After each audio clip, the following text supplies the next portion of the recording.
Hi, and welcome to the Selling in the Motor Trade podcast in association with CarWow, the online car-changing destination. Together, we share tips and ideas on how to sell more cars, improve your service department, and generally put more profit into your department, dealership, or dealer group. I'm your host, Simon Bowkett, or some of you might already know me as Skippy. Firstly, I just want to say thank you for taking the time to listen to this podcast.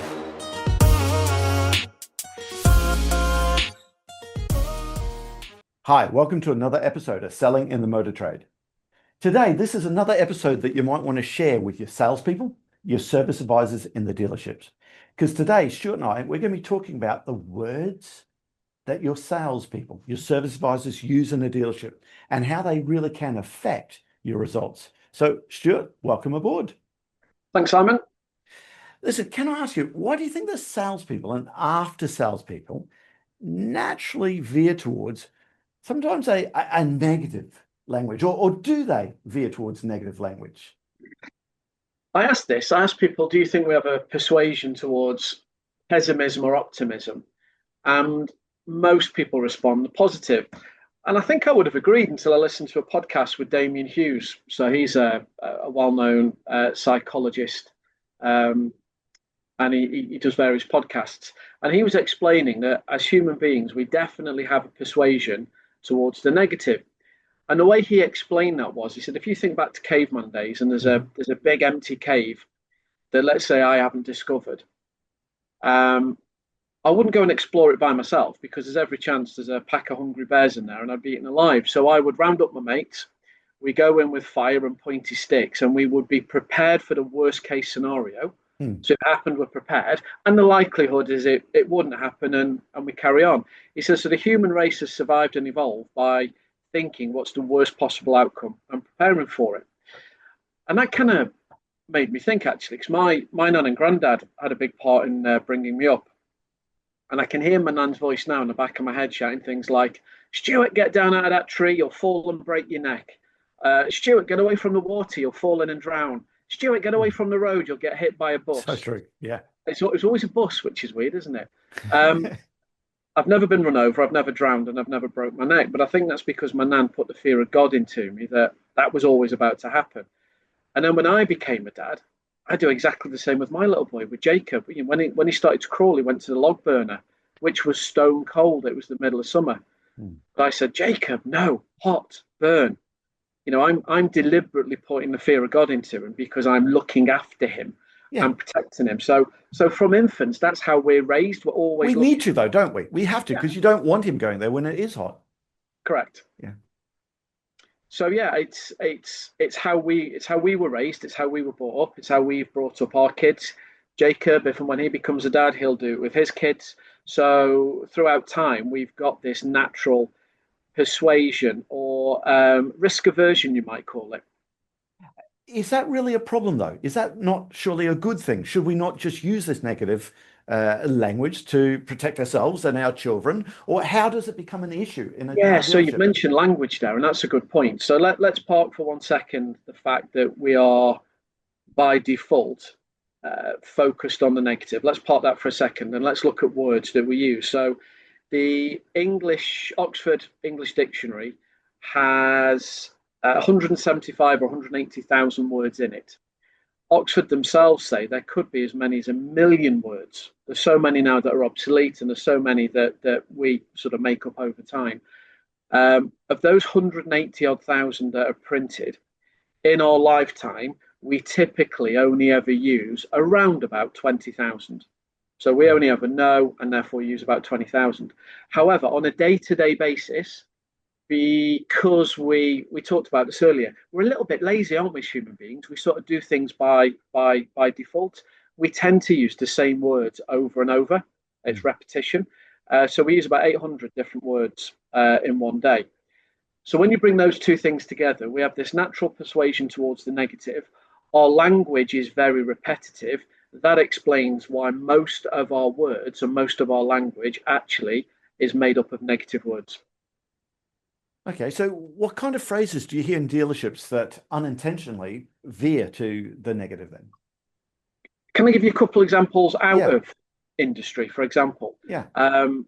I don't know if this is true, but a delegate once told me that they were previous a hotelier, Mhm. and they said, "Oh, there's a drink in our world that we call the sorry drink." Sorry drink, what's that? He said, "It's Pepsi."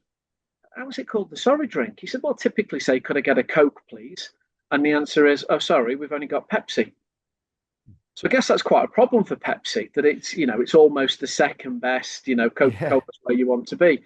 The best example I've heard recently, I went to a restaurant and it was their opening week.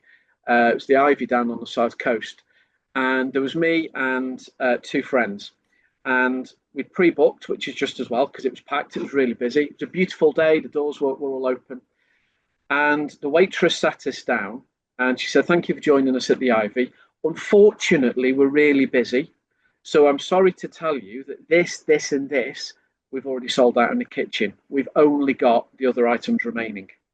So I think on the menu, there might have been about 10 items. So unfortunately, we're really busy. And I'm sorry to tell you that we've already sold out of this, and this. Now, I talk about that when we're training and I say, what could she have said? Because there's no harm done there, right? That's okay. That isn't anything alarming. But wouldn't it have been better if she'd said, "Thank you so much for joining us.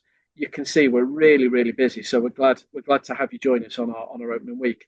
Here's your menu. We have sold out of this, and this. The good news is that right now everything else is still remaining. What I'll do is I'll give you a couple of moments to get comfortable. I'll come back to take your drink order, and if you're ready to order food, I'll take your order there just to make sure that your first choice out of what we have available is still remaining."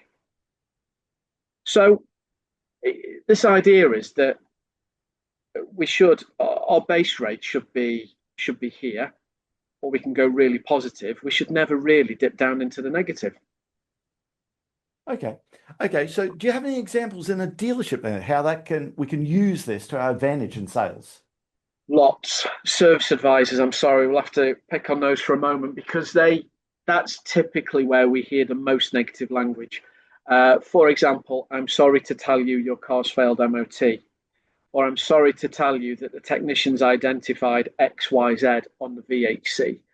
Um, there's a really easy example of where we naturally use negative words. And for some reason, we think that we have to apologize in those situations, Hmm. which, when you think about it, let's take a car failing an MOT. A car is an inanimate object subject to wear and tear. By default, it's going to need things replacing. So why should we be sorry, or "It's unfortunate I've got to tell you," when we're explaining to the customer? It should actually be great news because we've identified something about that car that may not have been fit for purpose. The car may not have been safe. Now, I'm not saying we'd say to a customer, "Great news, we found a few items on your car that Yeah. need replacing." But this is what I'm saying about the baseline. The baseline should be your technicians carried out the MOT and it's failed on XYZ. The good news is we've got those parts in stock. We can get them fitted this afternoon. The vehicle re-inspected, a test issued, and get the car back to you at 5:30 this afternoon. Would you like us to go ahead? Yeah, I suppose they're kind of like harmless phrases that Mm, we use all the time that people might not see it as an issue or actually causing problems there at all. yeah. In fact, sometimes are we taught to be too polite sometimes? Okay, "I'm sorry, unfortunately." Yeah. We're almost taught like at a young age to use those words to, An example of that: if you're stood in the queue at the supermarket and a little old dear comes up behind and bangs the back of your legs with her trolley, we would turn around and go, "Oh, I'm sorry." yeah, so true. Now, I'm not saying you turn around and go, "Oh, you watch where you're going," but it's funny. You're right. That's our natural default. If two people are talking and blocking the aisle in that supermarket, you go, "Oh, I'm so sorry. Could I squeeze through?" Actually, it should just be, "Excuse me." Yep. So you're right. We instinctively are quite apologetic all of the time. Yeah. Is that really an issue there? I suppose it causes problems when you turn around and say, "Hey, listen, I'm sorry. Unfortunately, your car has." It's almost like we're taking the blame for their car Correct. failing that MOT. Yeah, and if you think about the psychology, focusing still on after sales, it's a distress purchase. We all know that there isn't much fun in spending any money servicing your car. So we need to get the customer in as higher emotional state as possible. we're never going to get them excited about spending money in after sales like we could do at the purchase of a car.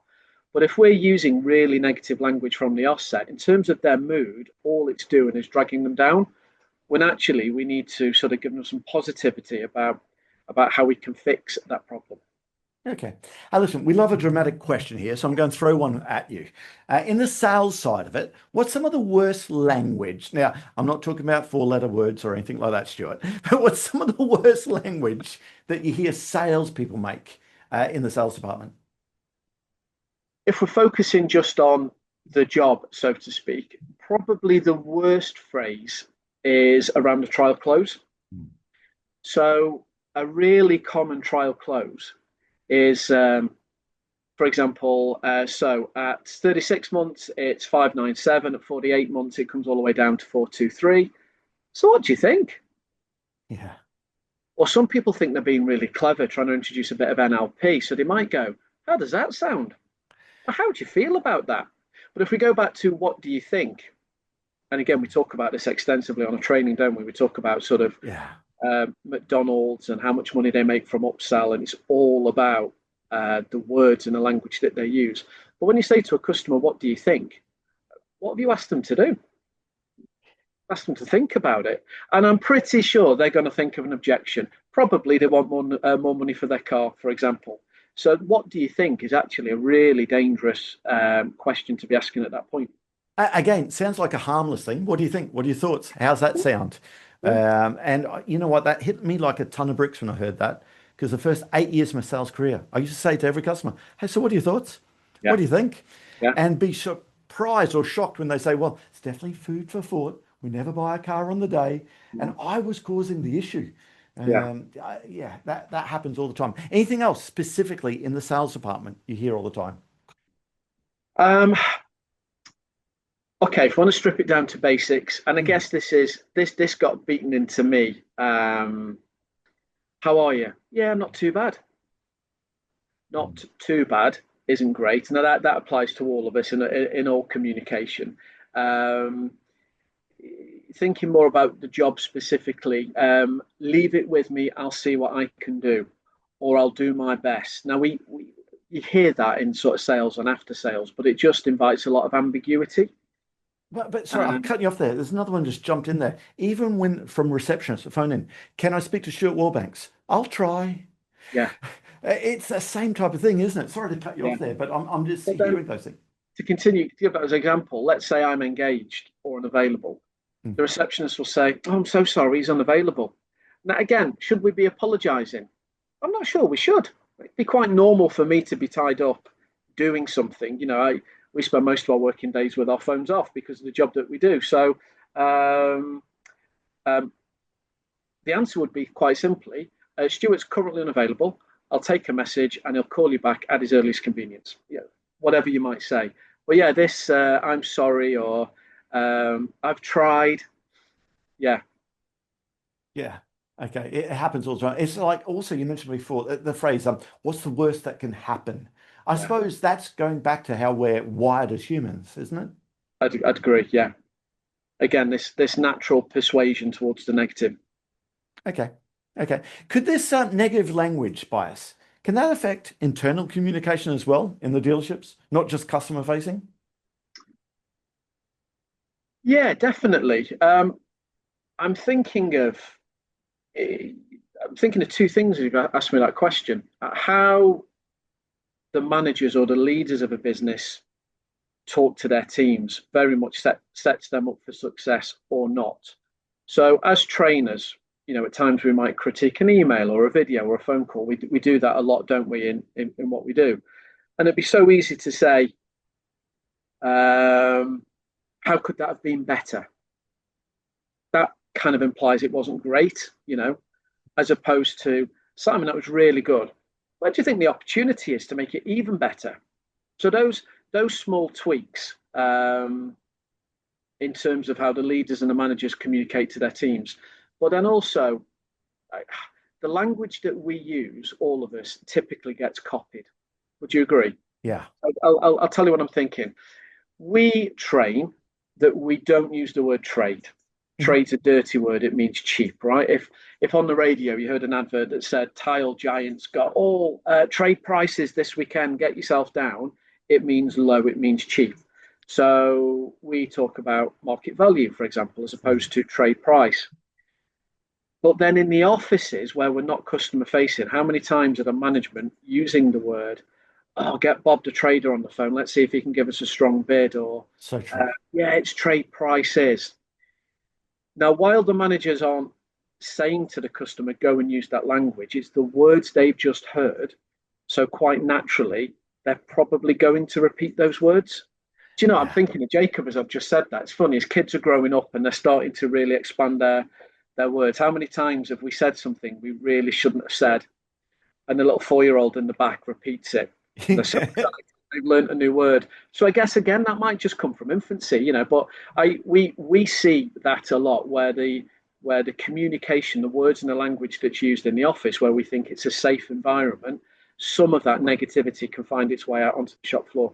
So true. We would always train, don't say to a customer directly when you're looking to buy a car. Yeah. Because we know a customer's going to say, oh, it's early days, first place I've been, just started the process. Okay. Now, if you want to find that information, firstly, I'd assume they're there to buy a car until they tell you not. But Yeah. if you really need to find out, you might use Nick Sewell's approach. How do you normally change your car? Do you keep it for a certain amount of mileage or a certain amount of time? If it's time, how long do you normally keep your car for? 3 years. You look at their car, they've had it for 18 months. Hey, you changed that earlier, Stuart. Why is the change earlier? Or mileage. I normally keep it to 60,000 miles. Okay. Hey, your car's got 59,000 miles on it. We don't have to ask when they're looking to buy. So actually, I still hear so many times business managers, transaction managers, sales managers say to a customer, so when they're looking to buy? And again, that same phrase gets repeated directly. Again, another one, business managers listen to this. Yes, we want to know how the customer's funding the car. We never directly say to a customer how you're funding the car, because you know every customer says cash. Then you're on the back foot. Where's the cash coming from? A savings account or loan account? You're almost calling the customer a liar. So we'd go down the assumptive route. But again, business managers, how often do you say to your salesperson, how are they funding the car? Whatever you say to your salesperson, your service advisor, tends to be almost word for word what they're going to say to your customer. Yeah. I suppose we need to watch the language everywhere, don't we, Stuart? You could go deeper with this in terms of positivity and positive language. I personally don't believe in manifestation. That's not for me to say it doesn't exist. But there's people out there that strongly believe in manifestation. And it was on a podcast, Roxy Nafuzu, I think the lady's called, who's sort of an expert in manifestation. And I very nearly didn't listen to the podcast because I just thought, it kind of isn't for me. But I'm glad that I did listen to it because she started off by saying, you know, people manifest for the positive. I bet there's some of you listening right now that don't believe in manifestation. And I'm thinking, yeah, that's me. They said, here's the thing though. Anything that's living, so me, you, a cat, a dog, a tree outside, we're all atoms, right? At our most basic form are atoms. And it is a fact that atoms resonate, they vibrate. And it is a scientific fact that positive atoms resonate faster, if you like, than negative atoms. And atoms are attracted to each other based on resonance. So to strip that back at our most basic level, positivity attracts positivity, negativity attracts negativity. Isn't it true, isn't it, that if we have a positive mindset, positive disposition, we use positive language, we're always looking for the positive things seem to happen? Whereas those who are just focused on, oh my goodness, what's the worst that's going to happen? Well, do you know what? That customer, he looks like a tire kicker. He definitely isn't buying a car today. Guess what? Goes out and talks to him. He's a tire kicker. He's not bought a car today. But he's almost manifested that, or she has, because of that negativity. As opposed to what we train, anyone that approaches the business is there to buy a car today. And they're buying a car today until they say no and mean no. And what we mean by that is we don't burn them, but we understand that sometimes a bit of a smoke screen, you know, oh, I'm just browsing, it's early stages, even though they know that they're looking to buy a car today. So if we approach every situation positively, use positive language, then typically better things happen. Yeah, I suppose I've never heard about the atoms, the positive and negative atoms there that we're made up of. It makes some sense. On a more simplistic view, I kind of find we find what we look for. Yeah. And we really do. An episode that I train regularly on with managers. If you turn around and say, that's crap, this is crap, that's crap, if you keep on finding everything, that's crap, okay, you'll find a lot of crap. So the exercise I do is I get the guys out into wherever the training venue is. I say, have a look around the room and tell me how much color brown you can see, color brown. So everyone gets the brown in their head. I said, right, shut your eyes. Now you can focus where the brown is. Okay, cool. Keeping your eyes shut, how much blue can you see? Invariably, people say, well, not that much. There's a bit here. There's a blue car there. There's a blue shirt you're wearing. So, right now, open your eyes. Tell me how much blue you can see. And weirdly enough, there's blue everywhere. Then I say, hey, guys, when I asked you to look for brown, did you turn beige into brown? So you could find more brown. Invariably, they start laughing and say, yeah, you know what? If you look for shit, you'll find shit. Yeah. In fact, sometimes we'll turn shit into shit that's not shit. Okay. And I want to get your views on this. I see this happening all the time if you've got a technician or a salesperson that's always late. Okay. If you turn around and say, Johnny, you're always late, turn up to time. Okay. Otherwise, I'm going to have to sack you because you're always late. They might turn up on time because you told them you're going to sack them if they don't. But how long will it last when you keep on telling them you're always late? You're always late. You're always late. Don't people live up to the reputation that they're given, good and bad? And I like to listen to a bit of talk sport, and I like the Jim White and Simon Jordan. So it's typically on in the morning. So I listen to it in the evening on catch up. And Simon Jordan, ex Crystal Palace owner, he says over, you've only got to get out of bed early a few times to convince everyone that you're an early riser. Once they think you're an early riser, you can stay in bed as long as you want. It's kind of what you're saying, isn't it? Once you get a reputation or you give a reputation, Billy, you can never sell Gap. What's wrong with you? You're the worst person in my team at selling asset protection. Billy ain't ever going to sell you any asset protection because it's the self-fulfilling prophecy, isn't it? Yeah, is it true? How many top salespeople are top salesperson? Because they're told all the time, right, Daryl? You're the top salesperson. You'll win the challenge. You'll do it again. They Yeah, live up to the reputation they're given, good or bad. yeah. I don't have the stats on this, but one of the books I read along the years said something like 90 odd percent of people are in prison. Someone they looked up to, a guardian, a parent, a loved one said, Heard "You'll this. end up you'll end up in prison one day." And it becomes that self-fulfilling prophecy. Yeah, You'll end up in prison. You'll end up in prison. And it really does. So I suppose we've got to be careful of the language we use with our salespeople. If our sales teams, our service advisor teams believe they're the number one, they do things the best, I suppose that's going to rub off on the customers, isn't it, Stuart? absolutely. So I mean, we've covered two things there. It's positive behaviour. It's looking for the positive, and I've just made a mistake. The word "but" there's a dangerous word. Simon, oh, he's a sensational trainer, but arguably, the more positive I was before I said the word "but," the more negative Yeah, the yeah. next statement becomes. So, Stuart, your car's lovely, but so people say to me, we use the word "but" all of the time. Mm. It's kind of a word we use to link sentences. So people say to me, so what word would you use instead of "but"? And the only word people can find is "and." Simon is a sensational trainer, and Stuart, that's a lovely car you've got there, and's a really positive replacement for the word "but." So it's positivity. Focus on the positive. Focus on what people do well. But the language that we use, the words that we use, sort of underpin all of that. Yeah, it's quite interesting talking about language and how we change it. Let's just talk about how we present a balance to change, a monthly figure, and also the trade-in price. Do we actually mention the numbers or not? So I'm going to take the figure 17,386. Okay. We're going to use that figure completely different if it's a part exchange price, a trade-in price. Great news is the market value on your car is $17,386, or pounds or euros, whenever you are. If it's a balance to change, okay, great news, that works out a balance change of 17,386.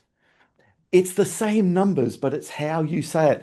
If it's the payment, the monthly payment, by the way, 17,386, that would be a very big monthly payment. Okay. But if the monthly payments was 635, if you say your monthly payments are 635 pounds, the word payment, do people want another payment in their life? I don't want another payment. I've got enough of those. Actually, that works out at 386 a month, or whatever the figure was, 335 a month. Those, how you mention those figures there in a sales environment, they really do change things all the time, don't they? Yeah. So in terms of accentuating it, pounds and pence, the only numbers you want to sound big primarily is the customer's part exchange, the market value for their car, any incentives or discounts, Yeah. and any finance contributions or FDAs that we might be getting from the finance house. On a Foursquare, when we trained, are really the only three figures that you would ever find that you really want to make sound as big as possible. And you're right, everything else is simply said as a numerical value. It's just a number. Yeah. Yeah. So true. And you just hear that all the time where salespeople get that maybe they could do a lot better. Yeah. Okay. To use the positive language that we're talking about there. Okay. They definitely should. Now also, while we're talking about some of these different phrases that we hear all the time, okay. If you say to a customer, sorry, I'm running late. I'm running late. For me, it implies that you're sloppy, you're not on time. I bought this car, I'm picking up my lovely new Range Rover Sport, and they're late. But you know what? In dealerships, you're going to be late sometimes. Why don't you put the call and say, hey, listen, I'm running behind schedule. In one foul swoop, one phrase is almost like they're sloppy, they got things wrong. Running behind schedule, we're a professional organization that runs behind schedule there. It is, again, that language there does I, make a difference all the time, doesn't it? yeah, I give you an example. You've somebody's called in, a customer's called in, and has spoken to the host, and to get to speak to the person that they've called for may take several minutes. If when they connect, there's no apology for the wait, that's just quite rude. Now, in your world, you know, time moves quite quickly, but when a customer's on hold on the phone, seconds feel like minutes. So what would be better, you would think, would be thank you for holding. But I think all that does is reinforce yeah, you should be grateful. I've been on hold for 5 minutes. How much more powerful is thank you so much for your patience? Yeah. Yes, I have been patient, haven't I? It's these small tweaks, when we really focus on the words that we use, they make a massive difference. Yeah, this is an endless subject, and we're always in the danger of giving one of our training courses, okay, on this podcast there. But again, guys, go and have a look at words that sell cars. There's a whole chapter dedicated to all these words that you should and shouldn't use there. Okay, listen, go on our sales fitness programs. We talk about all of this sort of stuff there. But Stuart, in wrapping up there, okay, I just want to ask you, what's three practical takeaways someone listening to this could go back and put into a dealership and implement tomorrow? Well, this afternoon. Listen to yourself. We talk a lot about active listening, and that refers to listening to other people. But do we actually truly listen to the words that we use? Hopefully, in fact, no, let's go positive. I know that the listeners, having listened to this podcast, the next time they're going, oh, I'm sorry, they'll think, hang on a minute, probably didn't need to use that word. So really listen to the words that you use. Secondly, it starts at the top, and I'm thinking, inside the businesses here, the owners, the drivers, the management team. It's upon those to make sure that they create that positive culture, which, as we've discussed, is underpinned with positive language. And number three is remember the self-talk cycle. We talk about this a lot in training, don't we? That words do affect emotion, and that does affect the outcome. So remember the self-talk cycle. Yeah. Absolutely. Stuart, thank you so much for this. I really do appreciate these chats. Thanks, Simon. Great. I'll see you next time. Cheers. That just leaves me to say that all details of this episode and other episodes on the selling in the motor trade can be found on our website, simcotraining.co.uk. Go there to get a copy of our book, Words That Sell Cars. Go there to sign up to a free trial of our Sales Fitness online sales training program. Easiest way to get hold of me is Simon Bowkett through LinkedIn.